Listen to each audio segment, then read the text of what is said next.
पिंपरखेड इथे बिबट्याने दिवसाढवळ्या केलेल्या हल्ल्यात रोहन विलास बोंबे या 13 वर्षीय मुलाचा मृत्यू झालेला आहे।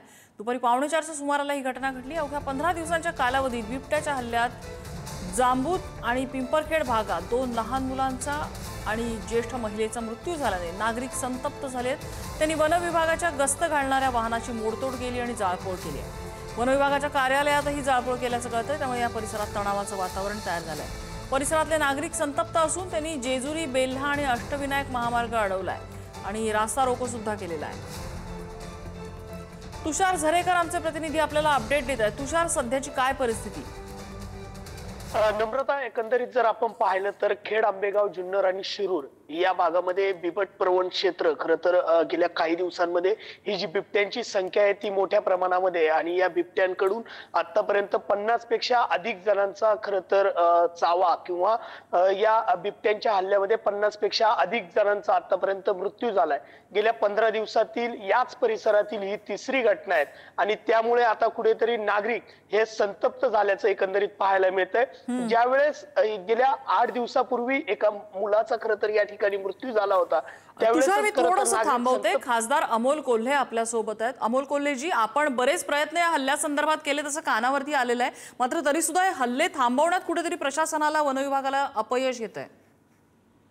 निश्चितच हे अत्यंत दुर्दैवी आणि ही जी घटना आहे मगाशी जसं तुषारजी सांगत होते त्या पद्धतीनं जुन्नर वन विभागातली गेल्या अवघ्या महिन्याभरातली चौथी घटना आहे। म्हणजे जुन्नर तालुक्यामध्ये एक हल्ला झाला, त्यानंतर पिंपरखेडमध्ये घटना झाली ज्यामध्ये 5-5.5 वर्षाच्या शिवन्या बोंबे हिचा यामध्ये बळी गेला। त्यानंतर जांबूतमध्ये घटना घडली आणि आज ही पुन्हा घटना घडली आहे। यामध्ये जी वारंवार आपली मागणी आहे ती म्हणजे ही आहे की राज्य आपत्ती घोषित करणं आणि वन विभागाला पुरेसे मॅनपॉवर असेल, पुरेसे साधन सामग्री असेल, या सगळ्या गोष्टी देणं हे गरजेचं आहे।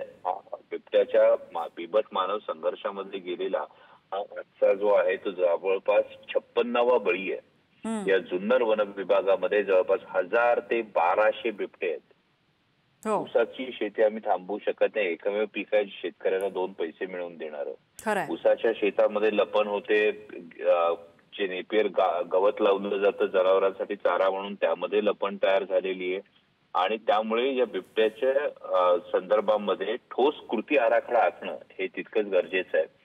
बिबट याच्या प्रजनन नियंत्रणासाठी सातत्यानं मी केंद्राकडून खरं तर हा प्रस्ताव खाली आणला व राज्याकडून तो पुन्हा आता केंद्राकडे गेलेला आहे आणि यामध्ये वाईल्ड लाईफ इन्स्टिट्यूटकडे हा प्रस्ताव पेंडिंग आहे फायनल अप्रुव्हलसाठी। महाराष्ट्र सरकारनं यामध्ये प्राधान्यानं ही समस्या केंद्रासमोर मांडून प्रजनन नियंत्रणाला हा मुद्दा अतिशय गंभीर आहे, पण प्रजनन नियंत्रण हा पुढचा म्हणजे काही काळानंतर हा उपाय होईल। आता तात्काळ उपाययोजना काही करता येईल का? म्हणजे वन विभाग त्यावर प्रयत्न करतोय का? तात्काळ उपाययोजनामध्ये वन विभागाला अजूनही पिंजऱ्यांची फार मोठ्या प्रमाणावर कमतरता आहे, त्यांच्याकडे गाड्यांची कमतरता आहे, स्किल मॅनपॉवरची कमतरता आहे आणि त्यामुळे वन विभागाच्या क्षेत्रांमध्ये ग्रासलँड तयार करून त्यामध्ये बिबट्यांना त्यांच्या नैसर्गिक अधिवासात ठेवणं हा एक फार महत्वाची गोष्ट आपल्याला करता येऊ शकेल।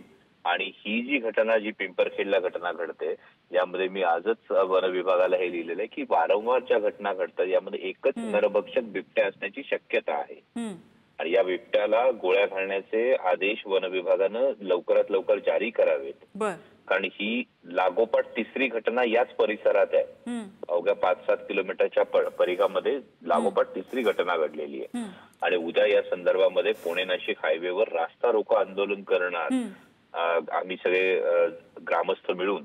पुणे नाशिक हायवे हा रोखून धरावा लागणार आहे, कारण 56 बळी गेल्यानंतर जर राज्य सरकारला जाग येत नसेल, जिल्हा आपत्ती घोषित झाल्यानंतर जर अजूनही वन विभागाला पिंजरे म्हणा, गाड्या म्हणा, थर्मल ड्रोन म्हणा, या सगळ्याची कमतरताच राहत असेल आणि मात्र कबुतरांच्या बाबतीमध्ये काही भावना असतील, मी त्या कोणाचे अनादर करत नाही, पण कबूतरखान्यांच्या बाबतीत माननीय मुख्यमंत्री महोदय तातडीनं बैठक घेऊ शकतात, पण 56 बळी गेल्यानंतर बिबट मानव संघर्षाच्या बाबतीत अजूनही महाराष्ट्राच्या मुख्यमंत्र्यांना या संदर्भामध्ये ठोस कृती आराखड्यासाठी बैठक घ्यावीशी वाटत नाही, हे दुर्दैव आहे। होय, अगदी धन्यवाद, आपण या सगळ्या विश्लेषण आमच्याकडे केलं त्याबद्दल।